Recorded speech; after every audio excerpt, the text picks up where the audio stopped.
ఇల్లు కట్టుకునే వాళ్ళు ఎవరైనా సరే ఉంటే బిలో పావర్టీ వాళ్ళకి 4 లక్షల రూపాయలు సెలక్షన్ చేసే విధంగా ఉంది. ఇది గతంలో జరిగిన దాని మీద కూడా సూపర్ డూపర్గా ఉండేటట్టుగా ఉంది. దీనివల్ల ఇల్లు కట్టుకోలేని పేదలకు ఇప్పుడు చాలా మంచి అవకాశం ఉంది. చాలా ఈ చంద్రబాబు నాయుడు వచ్చిన తర్వాత గతంలో 14 ఏళ్లలో చూసిన అనుభవం, ఈ జగన్ పరిపాలనలో చూసిన అనుభవాన్ని చూసి కొత్తగా రేపు పరిపాలన జరగవచ్చుననేది జనంలో కానీ అలాంటి వాళ్ళు తెలిసిన వాళ్ళల్లో కానీ బాగుంది. ఈ గతంలో అనుభవం వల్ల ఇప్పుడు ముందుకు పోవడానికి మార్గంగా ఉంది. ప్రభుత్వంలో కూడా చంద్రబాబు నాయుడు వచ్చిన తర్వాత గత అనుభవాన్ని చూసి, ఆయన పరిస్థితులను చూసి, ఆయన అనుమతించిన విధానాన్ని చూసి కొత్తగా ట్రెండ్ మారబోతుంది అనేది అన్న మేము ఆశిస్తున్నాం. ఇది రైతుల్లో కూడా ఏంటంటే కొన్ని పొరపాట్లు జరిగినందువల్ల ఆంధ్రాలో ఉండే రైతు కూలీలు కానీ రైతులకు కానీ మేలు జరగవచ్చునని మేము భావిస్తున్నాం. రేట్లు తేడా ఉన్నాయి, తక్కువ రేటుకి వస్తుంది. అంటే ఇసుకలో కూడా తక్కువ రేటు కాదు, లక్షలు తీసుకుంటున్నారు. అక్కడ కూడా అక్రమంగా ఇసుక తరలిస్తున్నారు. లేదండి, వస్తుందండి. మేము తోలిచ్చామండి. లేదండి, ఇప్పుడు బాగా పనులు కూడా బాగా జరుగుతున్నాయండి. పనులు కూడా గతంలో జరగలేదండి. అంతా కార్మికులే తక్కువ అప్పుడు పనులు. అంటే చంద్రబాబు గారు సూపర్ 6 అని పెట్టారు. గతంలో నవరత్నాలు పెడితే ఈయన సూపర్ 6 అని పెట్టాడు. ఇప్పుడు ఈ పథకాలను ఇవ్వాలంటే భయం వేస్తుంది. రాష్ట్రం అప్పులు పాలు చేసే జగన్ కూడా అంటున్నాడు. చంద్రబాబు నాయుడు గారు ఇస్తారంటారా సూపర్ 6? చెప్పలేమండి, ఖచ్చితంగా ఇవ్వచ్చండి.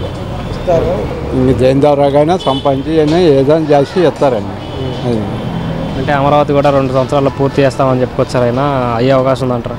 చేస్తారండి, కేంద్రం సాయంతో చేస్తారండి. అంటే గతంలో 3 రాజధానులు అన్నారు కదా, అది కరెక్ట్ అంటారా? అమరావతి కరెక్ట్ అంటారా? అమరావతి కరెక్ట్ అండి, అమరావతి కరెక్ట్.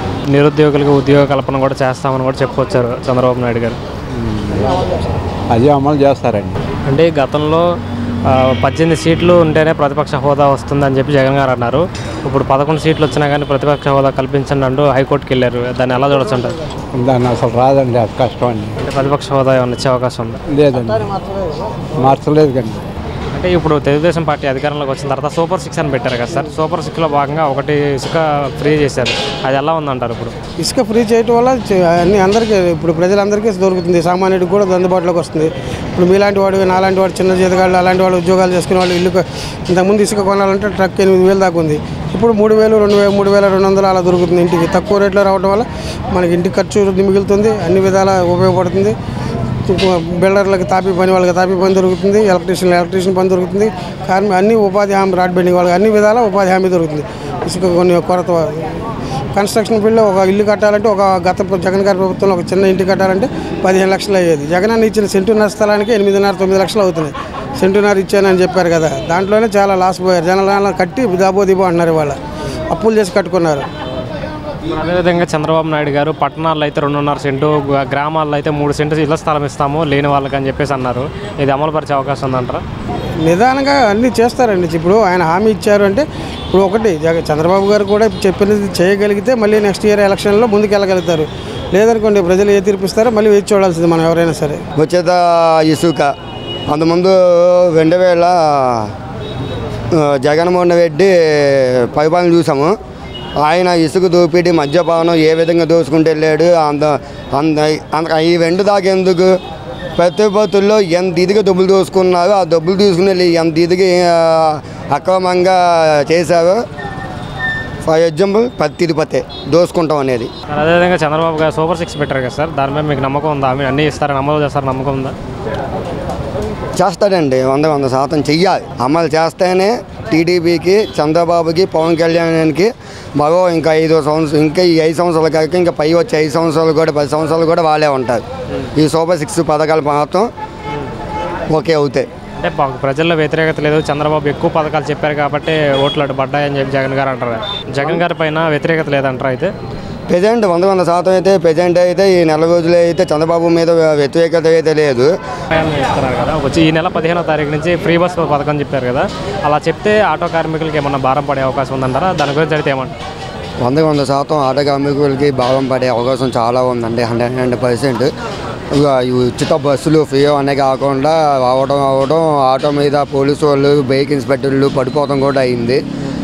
లైసెన్స్ లేకపోతే 5,000 ఇన్సూరెన్స్ లేకపోతే 10,000 అని శాతం జరుగుతుంది. కాబట్టి ఈ ప్రభుత్వం కొద్దిగా ఫ్రీ బస్సులు పెట్టారు కాబట్టి ఆర్టీసీ వాళ్ళు ఉచిత బస్సు పెట్టారు కాబట్టి వేకెన్సీ పెట్టాలని పోలీసు వాళ్ళు కొద్దిగా గనుక అడిగేస్తే బాగుంటుంది అని మేము కూడా కోరుకుంటున్నాం. అంటే జగన్ గారు ఏమంటున్నారంటే తెలంగాణలో ఆటో కార్మికులు అందరూ ధర్నా చేశారు, చాలా నష్టం వచ్చిందని చెప్పేసి ఏపీలో కూడా అదే గతి పట్టుతుంది అని కూడా అంటున్నారు. దాని మీద మేము జగన్మోహన్ రెడ్డి గురించి ఇంకా చెప్పేది ఏముంది అండ్ ఆయన అధికారంలో ఉన్నప్పుడు చాలా దౌర్జన్యాలు చాలా అన్యాయాలు చేస్తూనే ఉన్నాడు.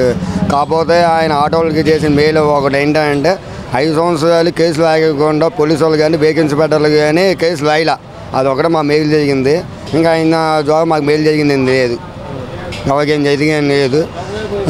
పేదవాళ్ళకి ఒక గుప్పెటి మట్టి కూడా ఇవ్వలేకపోయాడు. ప్యాలెస్లు ఎక్కడ పెడితే అక్కడ అన్ని ప్యాలెస్లు కట్టుకున్నాడే కానీ పేదవాడికి ఒక ఇల్లు కూడా కట్టలేకపోయాడు ఇప్పుడు దాకా. అంటే నవరత్నాల పేరుతో అనేక పథకాలు మేము ఇచ్చాము, అందరికీ లబ్ధి చేకూర్చాం డీబీటీ పథకాల ద్వారా అని చెప్పేసి అంటున్నారు కదా జగన్ గారు. దాని మీద పథకాలు అనేది ఎవరైనా పెట్టచ్చండి. కాంగ్రెస్ పెట్టుకోవచ్చు, జగన్మోహన్ రెడ్డి పెట్టుకోవచ్చు. ఎవరి పథకాలు వాళ్ళకి, చంద్రబాబు నాయుడు ఇప్పుడు పెట్టాడు పథకాలు, ఎవరి పథకాలు వాళ్ళకి. ఆ పథకాలు అనేది జనాభాలోకి ఎంతమంది ఎంత ఇదిగా దూసుకుంటూ వెళ్తారో వాళ్ళే 5 సంవత్సరాలు పాలిస్తారు. అక్టోబర్ 1 నుంచి కొత్త మద్యం విధానం తీసుకొస్తామంటున్నారు, ఇంటర్నేషనల్ బ్రాండ్స్ కూడా తీసుకొస్తామంటున్నారు. ఎలా ఉండబోతుంది? తెస్తే మంచిదే కదన్నా, తెస్తే మంచిదేగా.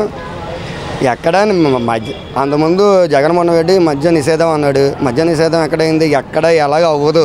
అంతకుముందు ఎన్టీఆర్ కూడా మద్య నిషేధం చేస్తా అన్నాడు, దానివల్ల అయిందా? జగన్మోహన్ రెడ్డి చేస్తా అన్నాడు, చేశాడా? కాకపోతే ఏంటంటే మద్యం మీద రేట్లు పెంచుకుంటూ వచ్చాడు, దాని అంతేగాని మద్య నిషేధం అనేది ఏం లేదు. కాకపోతే ఏంటంటే చంద్రబాబు ఏమన్నాడంటే పాతది బ్రాండ్లు తీసుకొని వస్తాం, తక్కువ రేట్లకి మేము ఇస్తాం, పాత రేట్లకే చెప్తాం. మంచిదే కాదు, పేదోడు మరి ₹1 అనేది ఇంటికి తీసుకుని వెళ్తాడు. జగన్మోహన్ రెడ్డిలో కూలీ కూడా ఒక 500 సంపాదిస్తే ఇంటికి వెళ్ళలేదంట ₹150 100 వెళ్ళేది. అదే ఇప్పుడు ఈ మద్యపానం కనుక రేట్లు తగ్గినాయి అనుకోండి, ఫర్ ఎగ్జాంపుల్ 100 ఉన్నది ₹100 వచ్చింది అనుకోండి, ఆ ₹100 దాగి ఇంటికి ఒక 400 వెళ్తాయిగా. అంటే ఈసారి రోడ్లు ఏమన్నా బాగు చేసే అవకాశం ఉందంటారా? మరి గవర్నమెంట్ ఏముంది, ఎవరికాళ్ళు స్విస్ బ్యాంకుల్లో డబ్బు దాచుకుంటే ఇక్కడ రోడ్లు ఎలాగ బాగా అవుతాయి? మరి 14 లక్షల కోట్లు కాకినాడ పోర్ట్ నుంచి షిప్లో వెళ్ళిపోయినాయి స్వీడన్కి అని చెప్పి స్విస్ బ్యాంక్కి వెళ్ళిపోయినాయి అని చెప్పేసి టాక్స్ వస్తున్నాయి. టీవీలో కూడా యూట్యూబ్లో కూడా వచ్చింది ఈ మధ్య. మరి ఇట్లా వచ్చినాడల్లా దోశ తింటే ఇంక భూమి ఏం బాగుపడుతుంది ఇంకా స్టేట్? ఇంకా అభివృద్ధితో పాటు పథకాలు కూడా వచ్చాం, మా ప్రజల్లో వ్యతిరేకత లేదు, చంద్రబాబు ఎక్కువ పథకాలు చెప్పడం వల్ల మేము ఓడిపోయామని జగన్ గారు అన్నారు. పథకాలు ఎవరికి ఇచ్చారు, ఏమి ఇచ్చారు? ఏ రంగంలో దేశం బాగుపడింది చెప్పండి? రేట్లు పెరిగింది తప్ప ఏం బాగుపడలా. అంటే ఇప్పుడు ఎవరు బాగుపడ్డారు? డబ్బు తీసుకున్న వాళ్ళు కొన్ని వర్గాలే బాగుపడినాయి, మిగతా డెవలప్మెంట్ అంతా ఏమైపోయింది? ఎక్కడైనా ఏమైనా జరిగిందా? ఏమీ జరగలా. అది డెవలప్మెంట్ ఏం లేదంటారా గత 5 ఏళ్ళలో? ఏమి నథింగ్, జీరో, ఎక్కడ ఏమీ జరగలా.